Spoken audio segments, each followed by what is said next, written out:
ఈ శనివారం దేవుని సన్నిధిని ప్రేమించి విజ్ఞాపన ప్రార్థన కూడికలోనికి చేరువచ్చిన మీ అందరికీ మన ప్రభు యేసుక్రీస్తు వారి యొక్క ప్రశస్త నామంలో హృదయపూర్వక వందనాలు, ప్రతి ఒక్కరికి వందనాలు తెలియచేస్తూ ఉన్నాను. అలాగే లైవ్లో దేవుని మాటలు వినడానికి ప్రార్థనలో ఏకీభవిస్తున్నటువంటి ప్రతి ఒక్కరిని బట్టి కూడా నేను ప్రభును స్తుతిస్తూ వారికి కూడా హృదయపూర్వక వందనాలు తెలియచేస్తూ ఉన్నాను. ఈ సంవత్సరంలో, ఈ 2024 సంవత్సరంలో మొదటి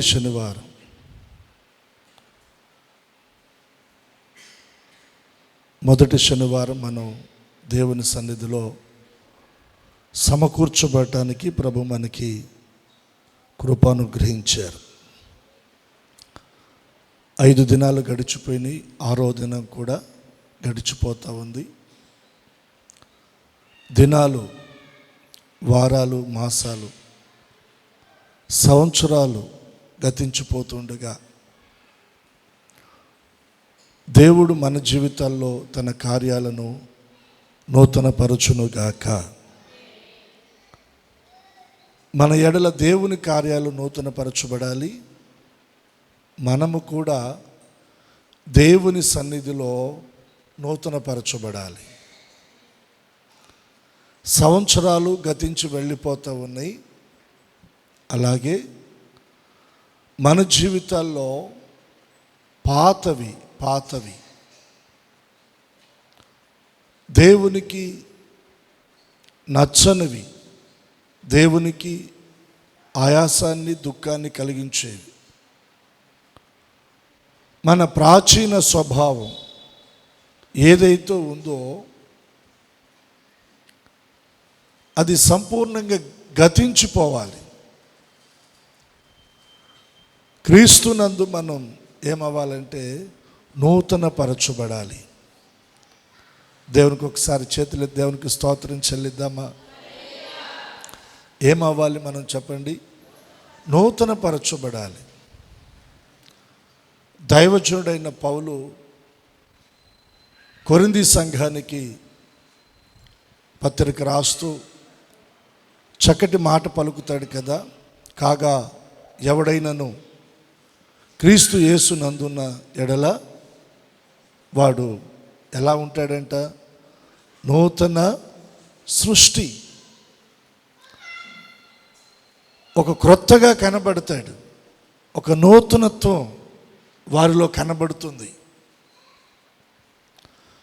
వారిలో ఉన్న ప్రాచీన స్వభావం ఏదైతే ఉందో ఆ ప్రాచీన స్వభావం సిలువ వేయబడుతుంది. ఆ ప్రాచీన స్వభావం పాతిపెట్టబడుతుంది. ఆ ప్రాచీన స్వభావం తొలగించబడుతూ ఉంది. వారు క్రీస్తు నందు ఎలా ఉన్నారంటే ఒక నూతన సృష్టి.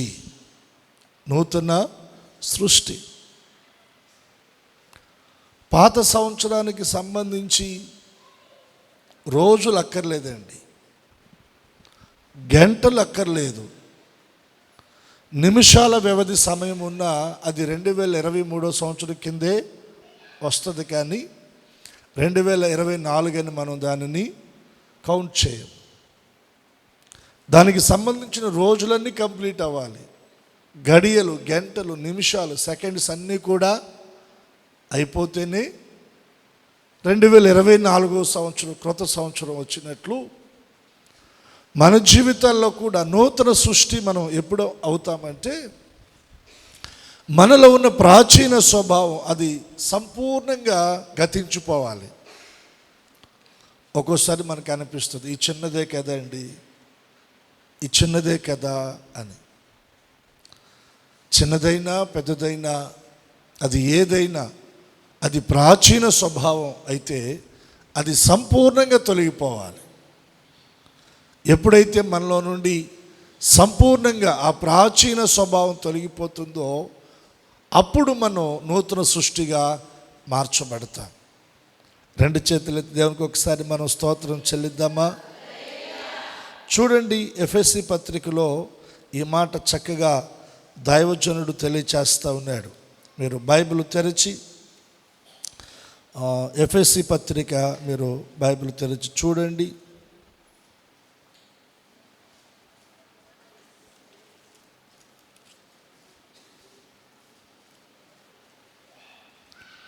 ఒక మాట నేను మీకు జ్ఞాపకం చేస్తూ ఉన్నాను. 4వ అధ్యాయం 22వ వచన భాగం. కావున మునుపటి ప్రవర్తన విషయములోనైతే మోసకరమైన దురాశ వలన చెడిపోవు మీ ప్రాచీన స్వభావమును అన్న దగ్గర 3 అనేటువంటి ఒక అంకె వేయబడుతుంది. దాన్ని క్రింద మన ఫుట్ నోట్లో చూస్తే ప్రాచీన పురుషుడు. ఎవరంట? ప్రాచీన పురుషుడు. దైవజనుడు ఏమంటున్నాడంటే ఇక్కడ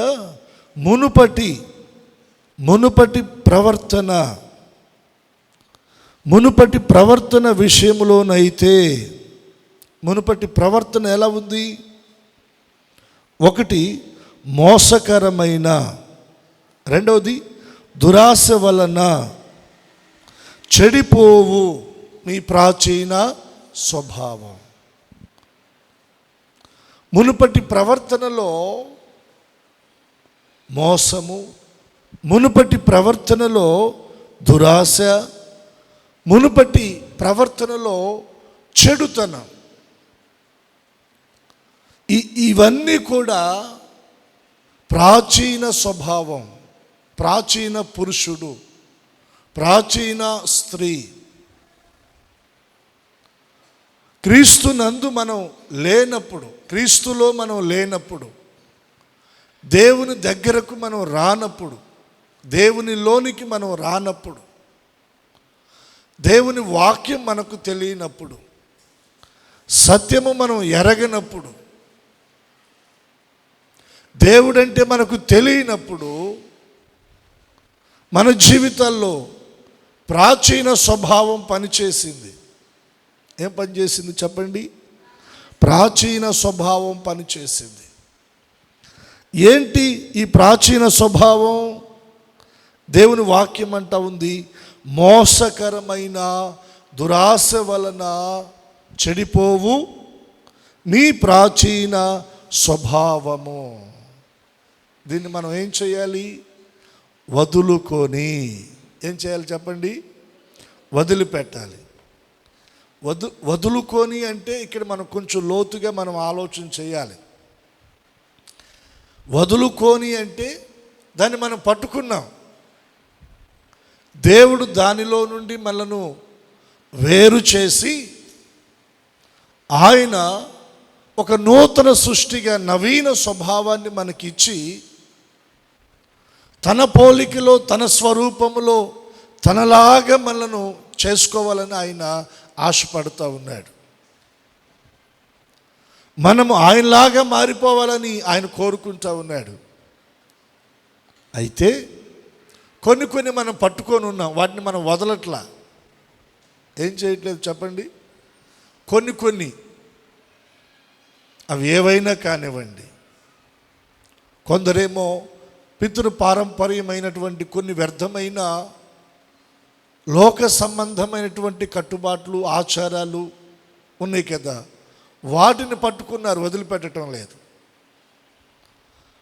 మన ప్రాచీన స్వభావంలో ఉన్న వాటిని పట్టుకున్నారు, వాటిని వదిలిపెట్టలేకపోతూ ఉన్నారు. ఇంకా ముహూర్తాలు చూడటం, ఇంకా మంచి రోజులు చూడటం, ఇటువంటి వాటిని ఇంకా పట్టుకొనే ఉన్నారు.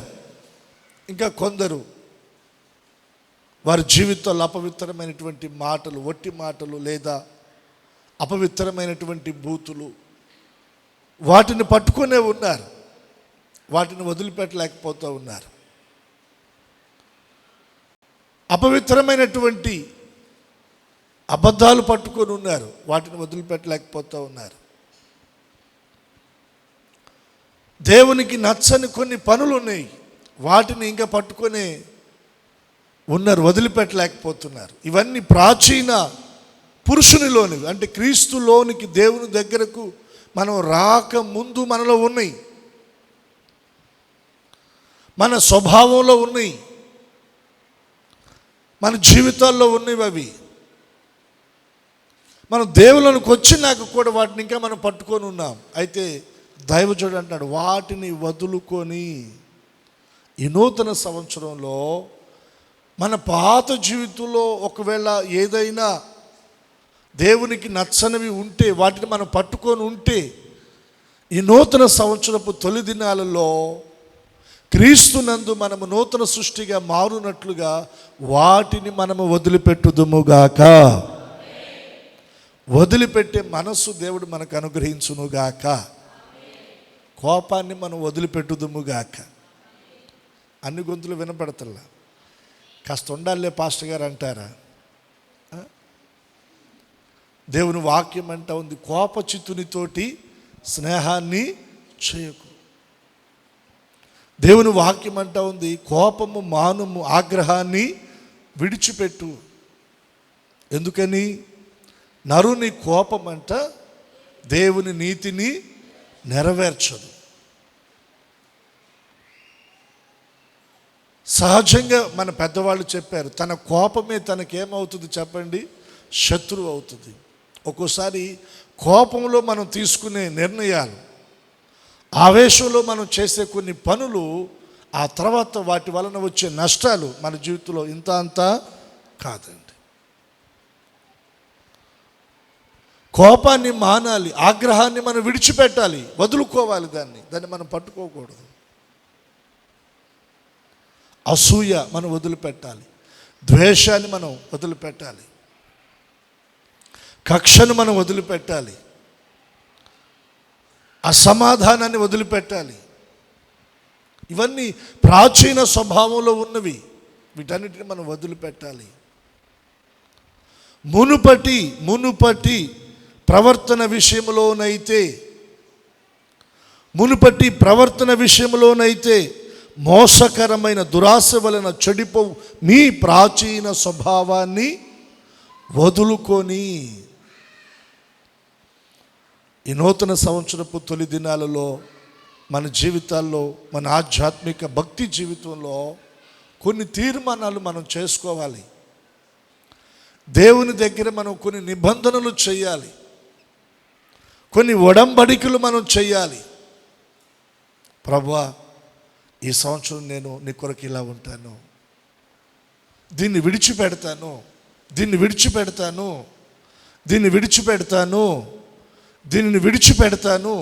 అనేటువంటి కొన్ని తీర్మానాలు దేవుని దగ్గర మనం చేయాలి. చేయగలిగితే ఆ తీర్మానాలను ప్రభు బలపరిచి ఆయన మనకు సహాయం చేస్తాడు. రెండు చేతుల దేవునికి మనం స్తోత్రం చూద్దామా? ప్రాచీన స్వభావానికి సంబంధించినది ఏదైనా మనం వదిలిపెట్టాల్సిందేనండి. అది ఏదైనా మనం వదిలిపెట్టాలి. వదిలిపెట్టడం ద్వారా మనం నూతన పరచబడతాం. గొంగలి పురుగు మనకందరికీ తెలుసు కదా, ఏం చేస్తుంది? అది కొన్ని దినాలు కఠోరమైన దీక్ష చేస్తుంది, ఉపవాస దీక్ష చేస్తుంది, బయట తిరగదు, అన్నపానాలు మానేస్తుంది, ఒక గూడు కట్టుకొని గూట్లోనికి వెళ్ళిపోతుంది. తన ప్రాచీన ఆ స్వభావం, వికృతమైన తన ఆకారాన్ని అందరూ అసహించుకొని, చేదరించుకొని దూరంగా వెళ్ళిపోయే తన ఆకృతిని మార్చుకోవడానికి ఏం చేస్తుంది? అది కఠినమైన దీక్ష చేస్తుంది. చేసి ఎలా మారిపోతుంది? అది సీతాకోక చిలుకగా మారిపోతుంది. చిన్న పిల్లలు మొదలుకొని పెద్దవారి వరకు సీతాకోక చిలుక అంటే అందరూ ఇష్టపడతారు. అదే ఆ గొంగలి పురుగు లేదా బొచ్చు పురుగు ఆకారంలో ఉన్నప్పుడు ఎవరైనా ఇష్టపడతారా? ఎవరూ ఇష్టపడరండి. ప్రాచీన స్వభావంలో మనం అలాగే వాటిని పట్టుకొని ఉంటే మనం కూడా ఎవరికి ఇష్టంగా ఉండలేము, దేవునికి ఇష్టంగా ఉండలేము. ఎప్పుడైతే పాత దాన్ని మనం వదిలిపెడతామో క్రొత్త దాన్ని దేవుడు మనకిస్తాడు. నూతన సృష్టిగా ఆయన మనల్ని చేసేస్తాడు. నూతన స్వభావాన్ని దేవుడు మనకిస్తాడు. ఈ నూతన సంవత్సరంలో మనం ప్రభు దగ్గర ప్రార్థన చేసుకోవాలి. ప్రభు, నాకు నూతన స్వభావాన్ని ఇవ్వండి. నాలో ఉన్న ప్రాచీన స్వభావం నాలో నుండి తొలగిపోవాలి. ఏమైపోవాలి చెప్పండి? మనలో ఉండి ప్రాచీన స్వభావం తొలగిపోవాలి. ఒక నూతన స్వభావం, ఒక నవీన స్వభావం, ఒక క్రొత్త స్వభావం నాకు కావాలి. నికోదేముతో ప్రభు అది చెప్పాడు. ఒకడు క్రొత్తగా జన్మించితేనే కానీ ఆ వ్యక్తి దేవుని రాజ్యాన్ని చూడలేడు. దేవుని రాజ్యాన్ని మనం చూడాలన్నా, దేవుని రాజ్యంలో మనం ప్రవేశించాలన్నా, పరలోక రాజ్యంలో తేజోవాసులైన పరిశుద్ధులతో కలిసి, శరాబులు, కెరుబులు, కోటాను కోట్ల దేవదూతలతో కలిసి ఆ దివ్య సముఖంలో మనం ప్రభువుతో కూడా ఉండాలన్నా మనం భూమి మీద ఏమవ్వాలి చెప్పండి? క్రొత్తగా మనము జన్మించాలి. క్రొత్తగా జన్మించడం అంటే మనలో ఉన్న ప్రాచీన స్వభావం, పాత స్వభావం, దానిని మనం వదిలిపెట్టి ఒక క్రొత్త స్వభావాన్ని, నవీన స్వభావాన్ని మనం ధరించి క్రీస్తులో నూతన సృష్టిగా మనం మార్చబడాలి. చేతుల దేవునికి మనం ఒకసారి స్తోత్రం చెల్లిద్దామా? చూడండి, ఎఫెసీ పత్రిక 4:22-23 చదువుదాం. మీ చిత్తవృత్తి యందు ఏమవ్వాలంట? నూతన పరచబడాలి. రెండు చేతులైతే స్తోత్రం చెల్లిద్దామా? బిగ్గరగా మరొకసారి. చిత్తవృత్తి యందు ఏమవ్వాలి? మనం నూతన పరచబడాలి, షైన్ అవ్వాలి మనం. ఇప్పుడు 24 క్యారెట్ బంగారం ఒక ఆభరణం చేయించుకున్నాం.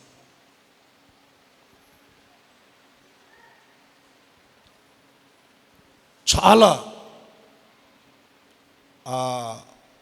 షాప్ అతను మనకి గ్యారంటీ ఇచ్చాడు, చాలా మంచి బంగారం, కల్తీ లేని బంగారం అని.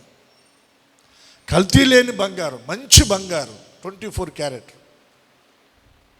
ఒరిజినల్, ఎక్కడ కల్తీ లేదండి, ఎక్కడ.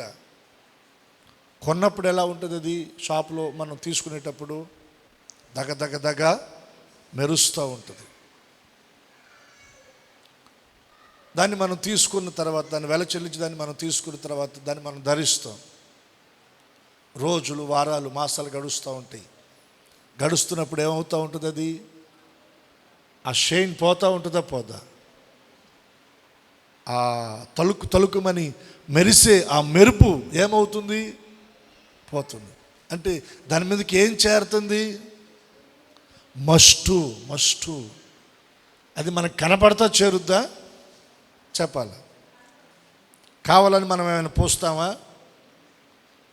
మన ప్రమేయం లేకుండానే మనం ఎంత జాగ్రత్తగా ఉన్నా, దాన్ని ఎంత జాగ్రత్త చేసిన మన ఒంటి మీద ఏమవుతుంది? దానికి మస్టు పట్టి దానిలో ఉన్న ఆ మెరుగుతనాన్ని, మెరిసేతనాన్ని ఏం చేస్తుందంటే కనుమరుగు చేస్తూ ఉంటుంది.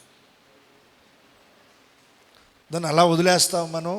ఓ 2 సంవత్సరాలకో, లేకపోతే 2.5 సంవత్సరాలకో, 3 సంవత్సరాలకో ఇది బాగా ఇదైపోయిందని ఏం చేస్తాం? మళ్ళీ దాన్ని మనం కంసాల దగ్గర తీసుకుని వెళితే ఆయనకి ఇస్తే ఏం చేస్తాడు? ఆయన దాన్ని ఏం చేస్తాడు? కొన్ని కెమికల్స్లో దాన్ని ఏం చేస్తాడు? దాన్ని ముంచేసి కొంత సమయం ఉంచి ఆ తర్వాత తీసి వాళ్ళ దగ్గర ఉన్న పరికరమాలతో దాన్ని శుభ్రంగా మరలా క్లీన్ చేస్తాడు. ఆ మస్ట్ అంతా పోతే మరలా ఏమవుద్ది? మెరుస్తుంది. మన జీవితంలో కూడా యేసయ్య తన రక్తం చేత మనల్ని కడిగి పరిశుద్ధపరిచాడు. నవీన స్వభావాన్ని ఆయన మనకి ఇచ్చాడు, నూతన పరిచాడు. దేవుని కొరకు మనం ఒక సాక్ష్య జీవితాన్ని కలిగి ఉన్నాం. అయితే దినాలు గడుస్తున్నప్పుడు, వారాలు గడుస్తున్నప్పుడు, మాసాలు గడుస్తున్నప్పుడు, సంవత్సరాలు గడుస్తున్నప్పుడు ఏమవుతుందంటే మనకు తెలియకుండానే ఇహలోక సంబంధమైన కొన్ని మలినాలు వచ్చి మనకు అంటుకుపోతూ ఉంటాయి. కావాలని ఒక్కోసారి మనం బురద తీసుకొని మనం పూసుకుంటామా? కానీ తెలియకుండానే కొంత ఇహలోక సంబంధమైన మలినం మనకు అంటుకుంటుంది. అయితే అది మనకు అర్థమవుతుందా అర్థం కాదా? ఇక్కడ తొట్టిల్లాను, ఇక్కడ తొందరపడ్డాను, ఇక్కడ కాని మాట పలికాను, అయ్యో అర్థమవుతుందా అర్థం కాదా? ఖచ్చితంగా అర్థమవుతుంది. ఇక్కడ పొరపాటు జరిగింది, జాగ్రత్తగా ఉందాం అనుకున్నాను కానీ పొరపాటు, ఇక్కడ కంట్రోల్లో ఉందాం అనుకున్నాను కానీ నా వల్ల తొందరపడి మాట్లాడేశాను. ఇటువంటివి మన జీవితంలో ఖచ్చితంగా మనం ఎదుర్కొంటామండి. అప్పుడు మనకి ఏమవుతుందంటే కొంత మలినం మన మీద డస్ట్ పడిపోతుంది, సాక్ష్య జీవితం మరుగవుతుంది. ఆ మెరుగైన సాక్ష్య జీవితం కొంత మన జీవితాల్లో మసకబారుతూ ఉంది. అప్పుడు ఏం చేయాలి? మనం దేవుని పాదాల దగ్గరికి మనం రావాలి, ఆయన సన్నిధిలోనికి మనం రావాలి. ప్రభువా, నా మీద ఉన్న మచ్చ, నా మీద ఉన్న డాగు, నాలో ఉన్న కళంకం, ఇదంతా మరలా తొలగిపోవాలి. నేను నూతనపరచబడాలి. నన్ను పరిశుద్ధపరచండి, నన్ను కడగండి, నన్ను శుద్ధి చేయండి అని మనం ఆయన్ని వేడుకుంటే ఆయన వాక్యం అనే ఉదకాన్ని మన మీద పోస్తాడు. ఆయన వాక్యం అనే ఉదకాన్ని మన మీద పోస్తాడు. దేవుని వాక్యమే మనలను కడిగేది, పరిశుద్ధపరిచేది. దేవుని వాక్యమే మనలను నిర్మలంగా మార్చేది.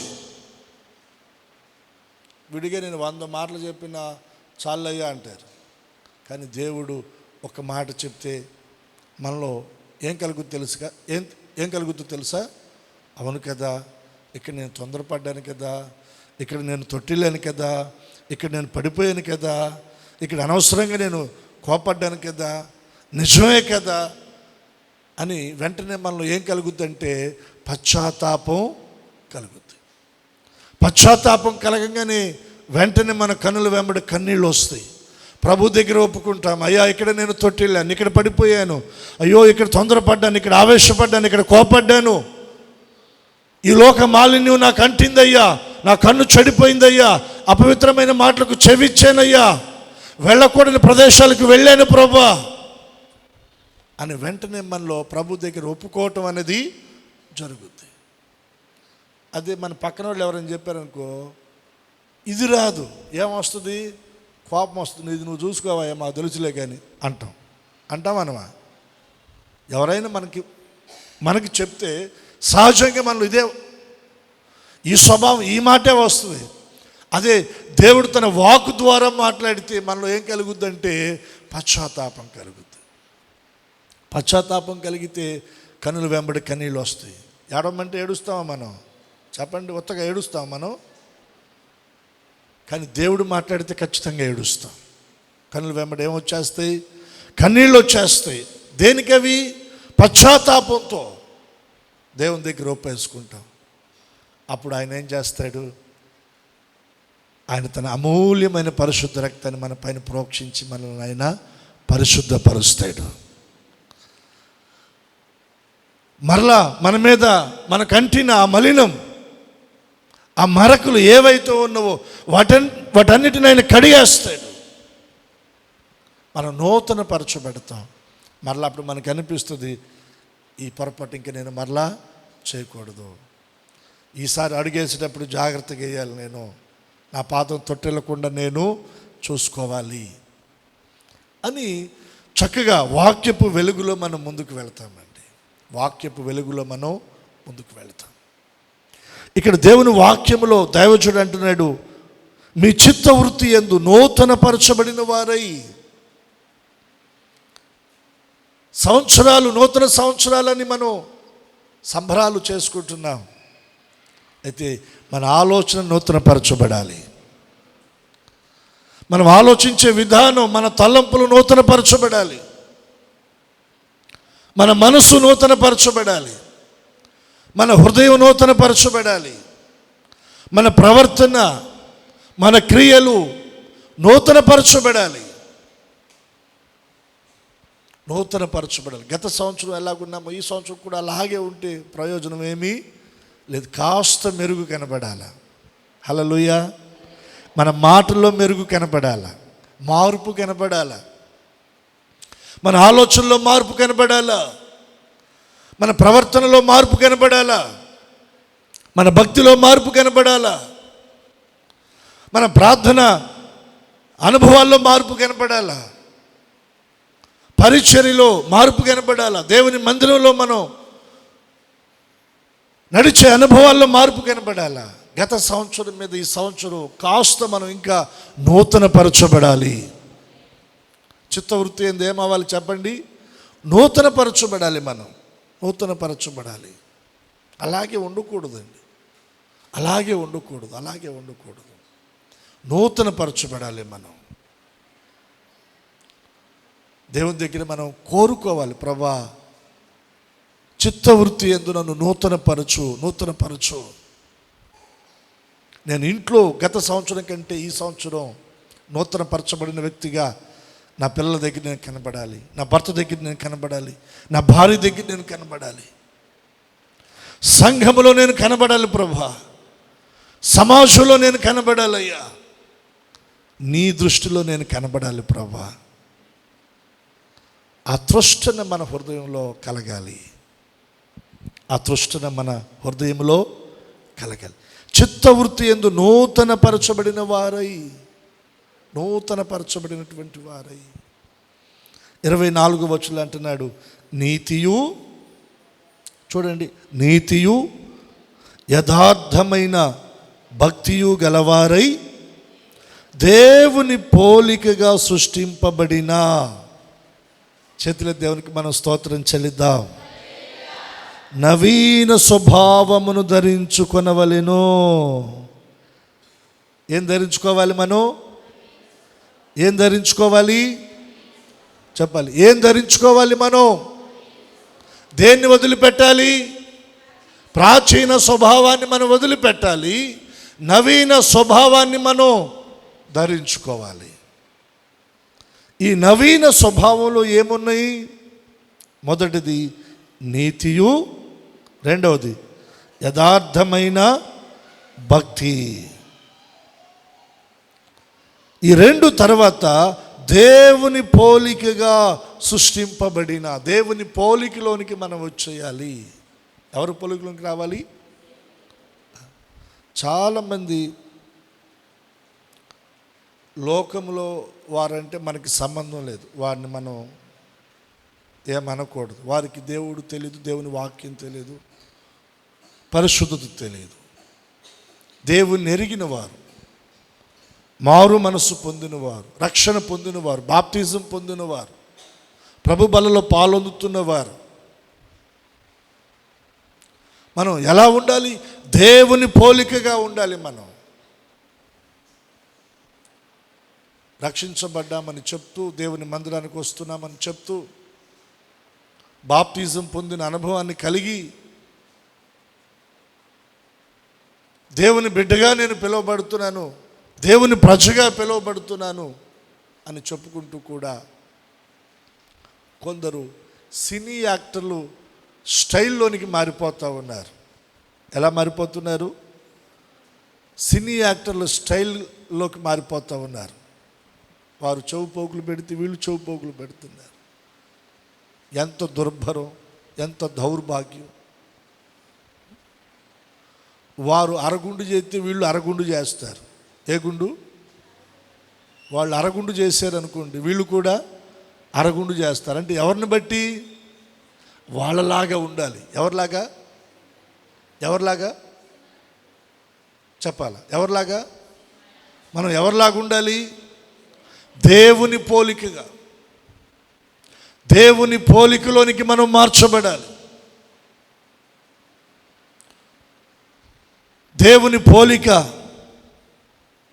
సృష్టింపబడిన నవీన స్వభావంలోనికి మనం రావాలి. నవీన స్వభావంలోనికి మనం రావాలి.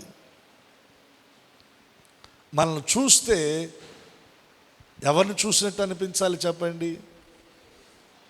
యేసయ్యను చూచినట్లుగా ఉండాలి. హల్లెలూయా.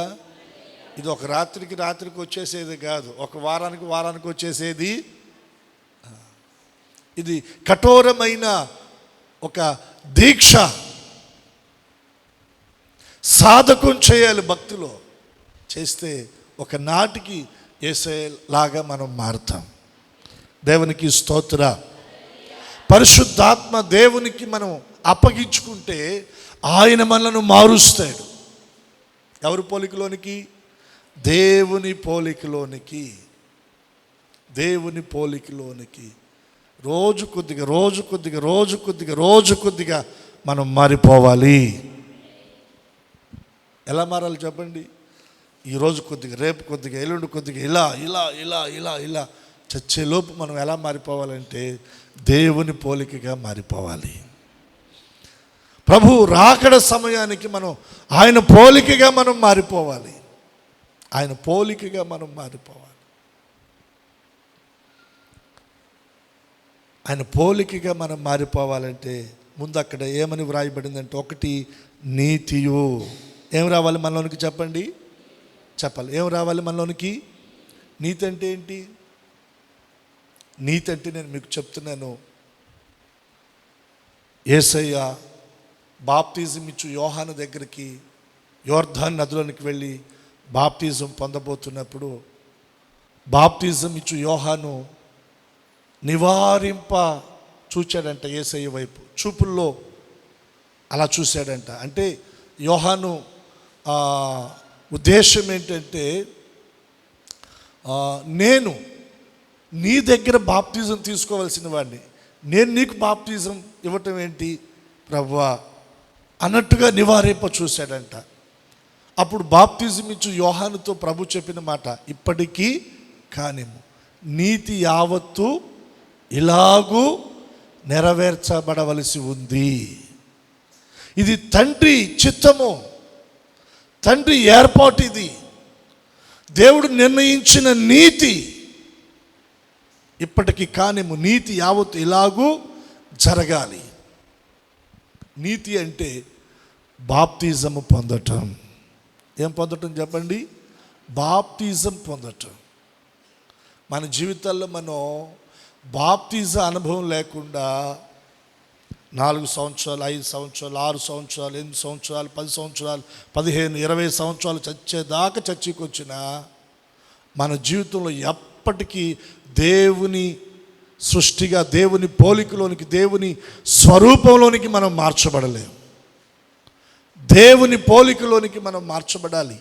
క్రీస్తు స్వరూపంలోనికి మనం రావాలి అంటే, నూతన సృష్టిగా నవీన స్వభావాన్ని మనం ధరించుకోవాలంటే ఖచ్చితంగా నీతిలోనికి రావాలి. నీతి ఏంటంటే బాప్తిజ అనుభవంలోనికి మనం రావాలి. బాప్తిజ అనుభవంలోనికి రాకుండా, ఆ నీతిలోనికి నువ్వు రాకుండా ఎప్పటికీ నీవు దేవుని పోలికగా నువ్వు మార్చబడలేవు. దేవుని పోలికగా మనం మారాలి అంటే బాప్తిజము పొంది, బాప్తిజము ద్వారా దేవుని నీతిని మనం ఏం చేయాలంటే ధరించుకోవాలి. రెండోది, క్రియల వలన మనం నీతిమంతులంగా తీర్చబడమండి. క్రియల వలన మనం నీతిమంతులంగా తీర్చబడం. వాక్యం చెప్తా ఉంది రోమపత్రికలో, మనం ప్రభువైన యేసుక్రీస్తునందు విశ్వాసం ఉంచుట ద్వారా మనము నీతిమంతులముగా తీర్చబడుతున్నాం. ఎలా తీర్చబడుతున్నాం? ఆయన నామమందలి విశ్వాసం ఉంచుట ద్వారా మనం నీతిమంతులముగా తీర్చబడుతున్నాం. ఇంకొక మాట కూడా జ్ఞాపకం చేస్తున్నాను. ఆయన రక్తము వలన కడగబడుట ద్వారా ఇప్పుడు మనము నీతిమంతులముగా తీర్చబడుతున్నాం. బాప్తిజము ద్వారా, ఆయన నామమందలి విశ్వాసం ఉంచుట ద్వారా, ఆయన రక్తము ద్వారా కడగబడుట ద్వారా మనము నీతిమంతులముగా తీర్చబడుతున్నాం. ఈ నీతి మనం సంపాదించుకోవాలి. ఈ నీతిని సంపాదించుకున్న తర్వాత అక్కడ రెండవదిగా మనం చూస్తున్నాము యథార్థమైన భక్తి. ఏ భక్తి చెప్పాలి, అందరు చెప్పాలి. ఏ భక్తి ఇది? అందరు గొంతులు వినబడేటట్టు చెప్పండి. ఏ భక్తి ఇది? ఏ భక్తి అంటే మన భక్తిలో ఏముండాలి? అది మనుషుల కొరకు మనం భక్తి చేయకూడదు. మనుషులు చూస్తున్నారని కూడా భక్తి మనం చేయకూడదు. మన భక్తిలో దేవుడు యథార్థతను చూడాలి. యథార్థమైన భక్తి చేయాలి. మనం దేవుని నీతిని మనం స్వతంత్రించుకొని దేవుని ద్వారా మనం నీతిమంతులంగా తీర్చబడి మన బ్రతుకు దినాలలో మన భక్తిలో యథార్థతను మనం కనపరచాలి. యథార్థమైనటువంటి భక్తిని మనం చేయాలి. మన జీవితంలో యథార్థత ఉండాలి. యోబు భక్తుని గురించి దేవుడు సాక్ష్యం ఇచ్చాడు. అతడు దేవుని యందు భయభక్తులు కలిగిన వాడంట. అతడు యథార్థవంతుడంట. అతడు న్యాయమును ప్రేమించిన వాడంట. చెడుతనాన్ని అసహించుకున్నవాడంట.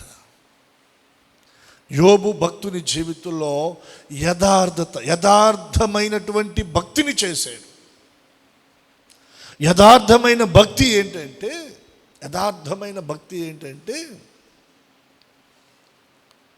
మన భక్తి ఎప్పుడు రుజువు అవుతుంది అంటే మనం మన దగ్గర ఉన్న వాటిని కోల్పోయినప్పుడు.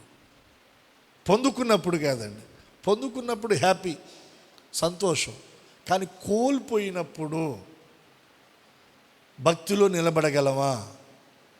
భక్తిలో కొనసాగించబడగలమా? భక్తి చేయగలమా? యోబు భక్తుని జీవితంలో ఒకే ఒక్క దినాన అతని ఆస్తంతా కూడా కోల్పోయాడు. గాడిదలు పోయినాయి, గొర్రెలు పోయినాయి, ఒంటెలు పోయినాయి, ఎడ్లు పోయినాయి, పనివారు పోయారు, సంపదంతా పోయింది. తర్వాత తన 10 మంది పిల్లలు కూడా ఒకే దినాన చనిపోయారు. మామూలు విషయమా?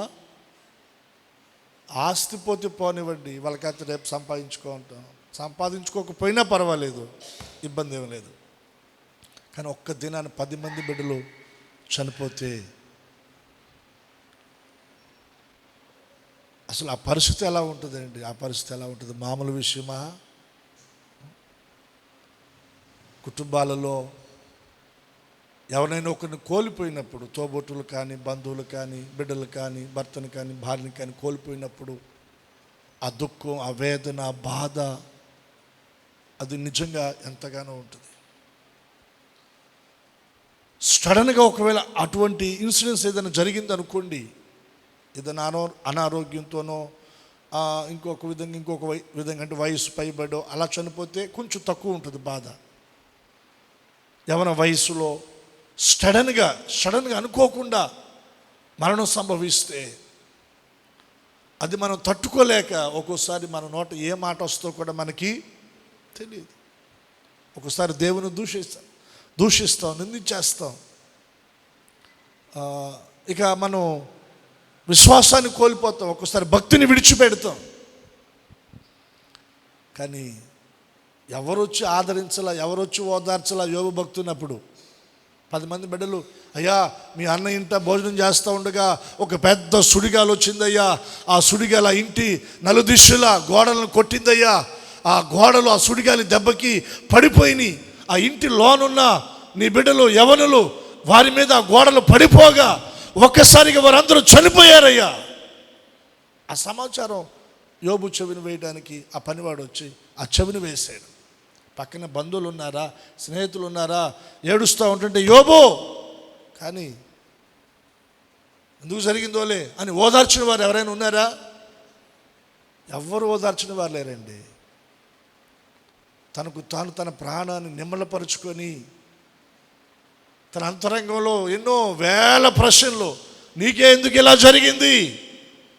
భక్తి చేస్తున్నావుగా, యథార్థంగా ఉన్నావుగా, న్యాయాన్ని ప్రేమించావుగా, చెడుతనాన్ని విసర్జించావుగా, దేవుని యందు భయభక్తులు కలిగి ఉన్నావు కదా, నీ జీవితంలో ఇలా ఎందుకు జరగాలి, ఎందుకు జరిగింది? ఎన్నో అంతరంగంలో ప్రశ్నలు ప్రశ్నలు ప్రశ్నలు. ఆ ప్రశ్నలకి సమాధానం చెప్పుకోవడానికి తన దగ్గర ఏమి కూడా లేదండి. అయితే ఒకే సమాధానం. ఏంటది? దేవుడిచ్చాడు. ఏమంటాడు తెలుసా? నేను నా తల్లి గర్భములో నుండి దిగంబరిగా వచ్చాను. రేపు నేను చనిపోతే మరలా దిగంబరిగానే వెళ్ళిపోతాను. నేను ఏమి తీసుకొని రాలేదు, ఏమి తీసుకొని వెళ్ళను. ఇవన్నీ ఎవరిచ్చారు? అంత వేదనకరమైన, దుఃఖకరమైన, బాధాకరమైన శోక సముద్రంలో కృంగిపోవలసిన ఆ క్షణాలలో యోబు భక్తుడు పలికాడు దేవుని గురించి. దేవుడిచ్చాడు, దేవుడు తీసుకున్నాడు. ఆయనకు స్తుతి.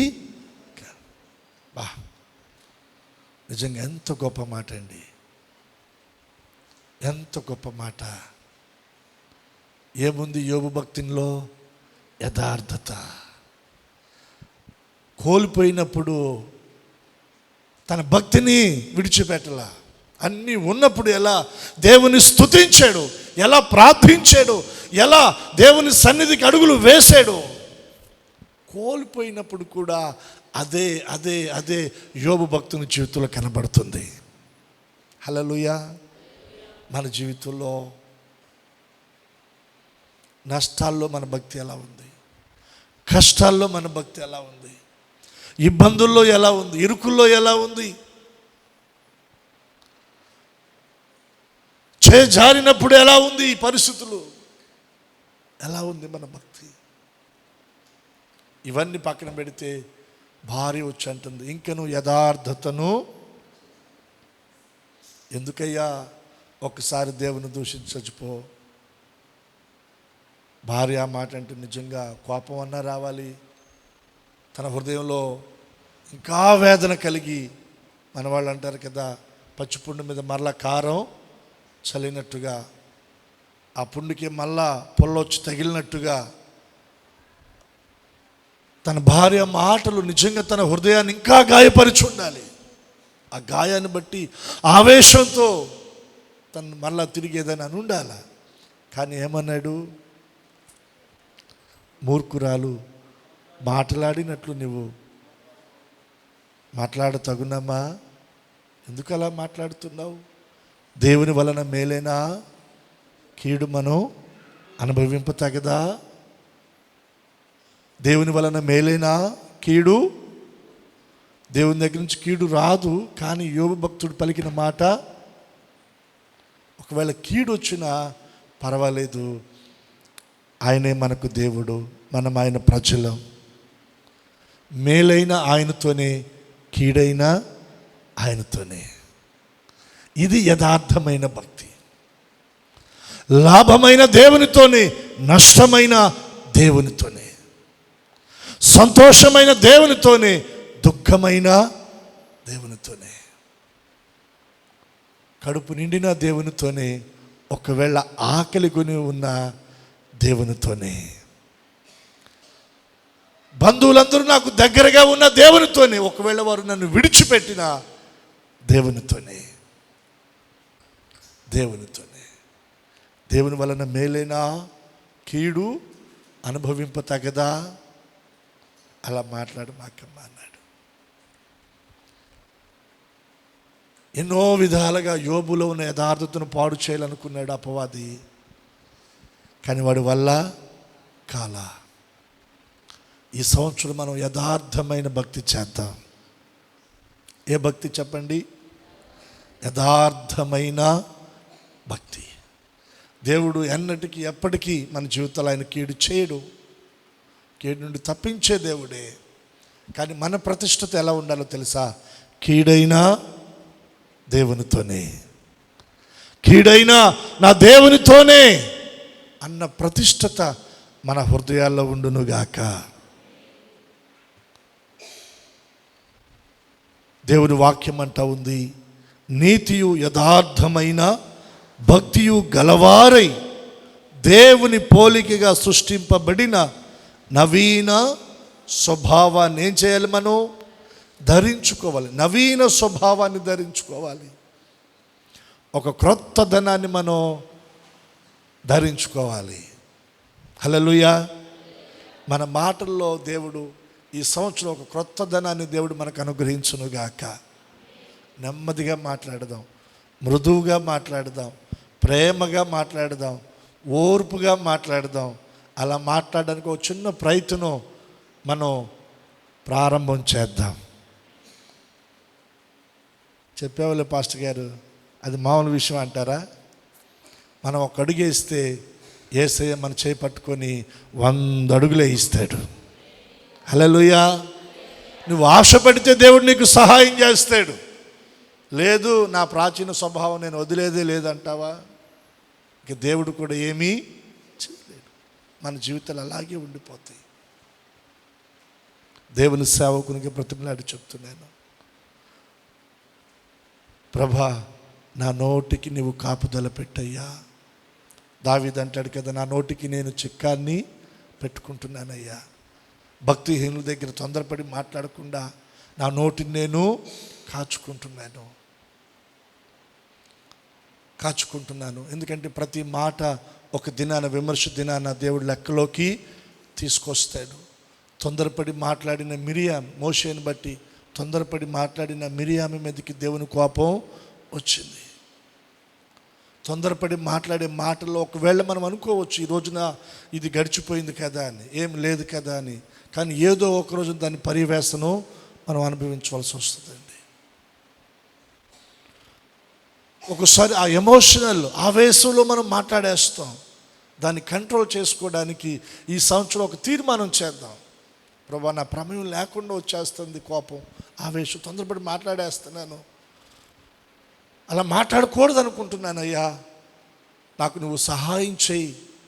నా మాట మృదుగా ఉండాలి, నెమ్మదిగా ఉండాలి, ఓర్పుగా ఉండాలి అని నువ్వు దేవుణ్ణి అడిగితే దేవుడు నీకు సహాయం చేస్తాడు.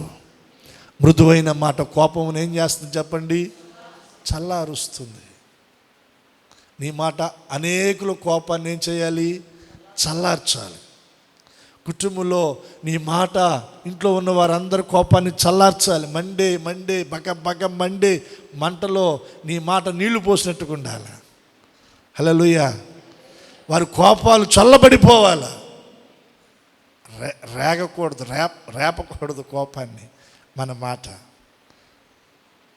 ప్రభా నా కంటిని కాపాడుకుంటానయ్యా. దావీదు భక్తుడు అన్నాడు, నా కన్నుల ఎదుట ఏ దుష్కార్యమును నేను ఉంచుకొనను. మన దేహానికి దేవుడు దీపంగా కన్నును పెట్టాడు. కన్ను చెడిపోతే దేహమంతా కూడా చెడిపోతుంది. ఆ కంటిని కాపాడుకుంటాను, నాకు సహాయం చేయయ్యా. నా చూపు తిన్నగా ఉండేటట్టు చేయయ్యా. నాలో విష చూపు ఉండకూడదు, అసూయ చూపు ఉండకూడదు. నా కన్నుల్లో కనికరం కనపడాలి, ప్రేమ కనపడాలి, వాత్సల్యత కనపడాలి, దయ కనపడాలి. అపవిత్రమైన మాటలకు నేను చెవి ఇవ్వకూడదు ప్రభా. అక్కడ నేను కూర్చోకూడదు నాయన. ఆ మాటలు నా చెవిని పడకూడదు నాయన. పడుతున్నప్పుడు నేను పక్కకు తిప్పుకోవాలి ప్రభా. నువ్వు నాకు సహాయం చేయి. నిజంగా నువ్వు అడిగితే దేవుడు సహాయం చేస్తాడు. వెళ్ళకూడని చోటకి నా అడుగులు ఒకవేళ గతంలో వెళ్ళినవేమో ఇప్పుడు వెళ్ళకూడదు ప్రభా. నా ప్రతి అడుగులో నీవు ఉండయ్యా. నా చేతి నువ్వు పట్టుకోయ్యా, నాకు నువ్వు సహాయం చేయయ్యా అంటే దేవుడు ఖచ్చితంగా ఆయన మనకు సహాయాన్ని చేస్తాడు. నవీన స్వభావాన్ని ఆయన మనకిస్తాడు. ఏ స్వభావం చెప్పండి? దేన్ని వదిలిపెట్టాలి మనం? దేన్ని పట్టుకోవాలి? దేన్ని ధరించాలి మనం? దేన్ని కలిగి ఉండాలి మనం? నవీన స్వభావాన్ని. నీతి, యథార్థమైన భక్తి, దేవుని పోలికగా సృష్టించబడిన నవీన స్వభావాన్ని మనం ధరించుకోవాలి. నవీన స్వభావాన్ని మనం ధరించుకొని దేవుని పోలికగా మనం మారిపోవాలి. ప్రాచీన స్వభావం యేసయ్య నామములో సిలువ వేయబడునుగాక. ప్రాచీన స్వభావం యేసయ్య నామములో మన జీవితాల్లో సమాధి చేయబడునుగాక. నవీన స్వభావం యేసు నామములో పునరుజ్జీవంతో తిరిగి లేచునుగాక. పునరుద్ధానపు శక్తితో నింపబడునుగాక. కోరుకుంటే నిశ్చయముగా దేవుడు మనకు సహాయం చేయబోతున్నాడు. నూతన సృష్టిగా దేవుడు మనల్ని మార్చబోతున్నాడు. మనలో ఒక క్రొత్తదనాన్ని సమాజం చూడబోతా ఉంది, సంఘము చూడబోతా ఉంది, మన కుటుంబం చూడబోతా ఉంది. అట్టి కృప దేవుడు మనకు అనుగ్రహించునుగాక.